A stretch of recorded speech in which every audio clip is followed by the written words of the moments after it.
Welcome to Megamind. I am David. And I am Monica. A quick reminder, please give us a like, hit the bell, and subscribe to our channel. Thank you for watching and supporting us. You know what, David? I think I finally cracked it. Cracked what? The mystery of life, or just why your coffee machine keeps making that weird rattling noise? Both, actually. But mainly this whole thing about consistency. I used to think discipline was about being strict and suffering, like eating boiled broccoli every day. But I'm starting to see it's more about rhythm than torture. Rhythm. That's interesting. So not boot camp yelling in your head, but more like finding the beat and staying in step? Exactly. It's like the lens you choose to see your day through actually changes the whole landscape. Two people can have the same Monday but tell completely different stories.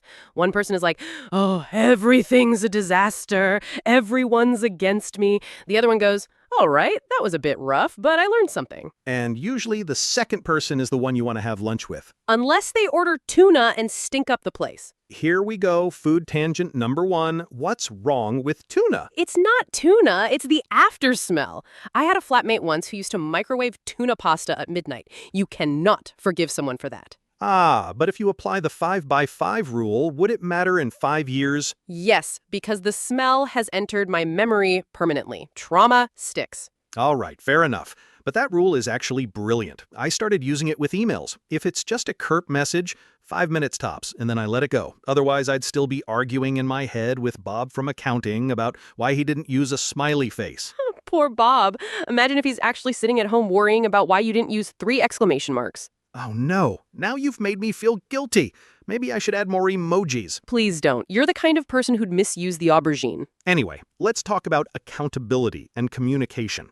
I've noticed when people aren't clear, every question feels like an attack. Like when someone asks me for a timeline, my first thought is, why are you doubting me? But if I stop, breathe, and ask those 3 questions, what outcome do I want, what's the helpful path, and what's my bit in this, suddenly the conversation isn't a fight anymore. It's like magic. I tried that with my sister. She wanted me to help with her kid's birthday party, and my brain went straight to, oh, so you think I don't do enough? But when I took that 10-second breath, I realized what she really wanted was a partner in the chaos, not a critic. And honestly, sticking bullions while eating cake is not the worst job in the world. Depends on the flavor of cake. Lemon drizzle. Remember to share and subscribe. Thank you. The Switzerland of cakes.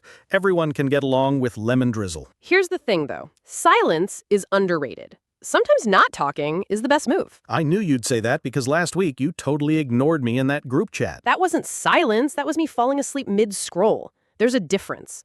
But seriously, there are moments when, wait, why am I talking, can save friendships. If the honest answer is, I just want to look smart, best to shut up. I wish I'd known that in secondary school. I once argued with a teacher about why we should be allowed to use lyrics from pop songs in English essays. Did you win? No, I quoted Spice Girls. It didn't go down well. Speaking of words, the ones we use on ourselves matter even more. I caught myself saying, I'm terrible at maths again the other day. Then I thought, hang on, no, I'm learning maths. That tiny swap actually changed how I felt. Yeah, self-talk is like running commentary. If the voice in your head is Simon Cowell, you're in trouble. Exactly. Better to make it David Attenborough. Calm, encouraging, pointing out the beauty in small progress. Unless he narrates me eating crips at 2 a.m. Behold the nocturnal beast in his natural habitat. Let's jump to money. People think money buys happiness, but what it really buys is time and skills. If you spend it on things that save you hours, like better tools, or on learning something that builds your options, that's gold. But clutter, that's just buying your own prison. I once bought a juicer. Used it twice, then it sat there like a shiny ornament of guilt. Classic distraction bucket. Bet you didn't even wash it properly. Of course not. Have you ever tried washing a juicer? It's like performing surgery on a spaceship. Can we talk about the rule of 100? That idea that if you put in 100 hours a year, which is like 18 minutes a day, you get ahead of most dabblers? I love that. It makes practice less scary. Like, I don't need to be Mozart. I just need to do my tiny daily reps. Exactly. It's like brushing teeth. You don't see the miracle in one go, but skip it for 6 months and people notice. Ew. Sorry, too graphic. But the point stands. You know why growth feels bad at first? Because it's disguised as failure. You work out, you feel weak. You study, you feel stupid. You invest in yourself, you feel broke. But it's actually progress in costume. I remember the first time I tried yoga. I thought, how hard can stretching be? 10 minutes later, I was sweating buckets, shaking like a leaf. What pose defeated you? Child's pose. Don't laugh. Too late. But really, the 6-month perspective is the game changer. Everyone overestimates what they can do in a week and underestimates what 6 months of tiny habits add up to. Yeah, like I started doing 2 minutes of stretching after brushing my teeth. Felt silly at first, but now I'm more flexible than I've been in years. My cat thinks it's a competition, though. She's smug about it. Cats always win. There is also this bit about love. Real love shouldn't need begging. If you're constantly campaigning for affection, something's off. Better to ask cleanly, can we do a daily check-in than to send dramatic essays? Yeah, promises are easy, but patterns tell the truth. Ooh, that's quotable. Put it on a mug. You'd probably sell it. Remember to share and subscribe. Thank you. Forgiveness is another tough one. People think it means excusing or forgetting, but it's really about stopping the poison inside yourself.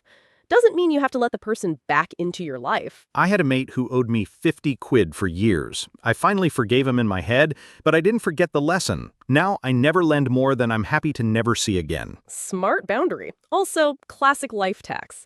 Let's not forget generosity. When your income rises, let your giving rise faster than your comforts. Lifestyle creep is sneaky. Suddenly, your sofa needs to be shinier. I once bought a ridiculously plush rug. It was like walking on clouds.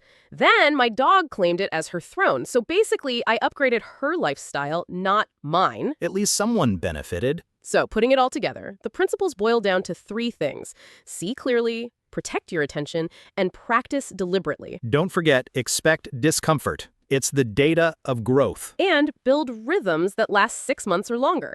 Move, practice, create, connect. Simple anchors. You make it sound so easy. It's not easy, but it is simple. Big difference. You know, my favorite line in all this is never miss twice. Miss once, fine, human. Miss twice, that's the start of a new habit. I applied that with running. I missed a day, but the next day I did half my usual distance. It kept the streak alive without the drama. That's the trick. Keep it small. Keep it moving. And then there's courage for the long road. Life throws detours, illness, grief, stress. In those moments, shrink the plan, not the identity. If you can't do 18 minutes, do 3. If you can't give money, give care. It's about keeping a thread connected to who you're becoming. That's quite beautiful. Thanks! Write it on a fridge magnet. Drop your comments below and subscribe to our channel.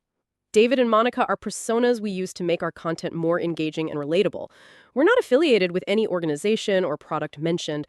Our discussions are just for inspiration and entertainment, not professional advice.